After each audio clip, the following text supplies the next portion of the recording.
नमस्कार मित्रांनो, आज आपण ऐकणार आहोत भगवान विष्णूंच्या पहिल्या अवताराची, मत्स्य अवताराची अद्भुत आणि दिव्य कथा।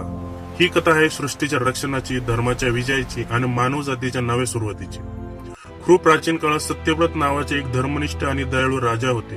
ते रोज नदी स्नान करून मनापासून भगवानाची पूजा करत असत। ओम भूर्भुवः स्वः तत्सवितुर्वरेण्यम। एक दिवस राजा नदीत अंजली भरून पाणी घेत असताना त्यांच्या हातात एक लहानशी मासळी आली। ती मासळी थरथरत म्हणाली, महाराज, मोठ्या माशांपासून मला वाचवा। राजांच्या हृदयात दया निर्माण झाली। त्यांनी त्या मासळीला आपल्या कमंडलूत सुरक्षित ठेवले। पण दुसऱ्याच दिवशी ती मासळी थोडी मोठी झाली। काही दिवसातच कमंडलू लहान पडू लागला। राजाने तिला घागरीत ठेवले, मग तलावात आणि शेवटी समुद्रात सोडले। तरीही ती मासळी वाढतच राहिली। तेव्हा राजाला जाणवले, ही साधी मासळी नाही। अचानक ती मासळी दिव्य प्रकाशात प्रकट झाली आणि त्या क्षणी भगवान विष्णूंनी मत्स्य अवतारात दर्शन दिले। भगवान शांत स्वरात म्हणाले, राजा सत्यव्रता, लवकरच संपूर्ण पृथ्वीवर भीषण महाप्रलय येणार आहे। तू एक मोठी नाव तयार कर।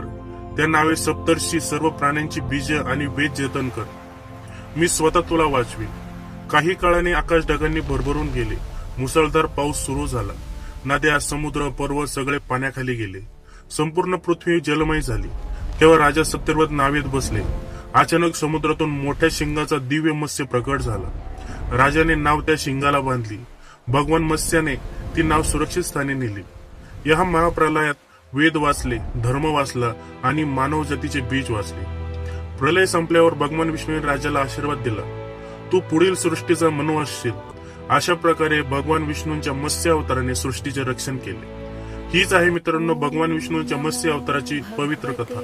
जर ही कथा तुम्हाला आवडली असेल, व्हिडिओला लाईक करा, शेअर करा आणि चॅनल सबस्क्राईब करायला विसरू नका। जय विष्णू, जय मत्स्य अवतार।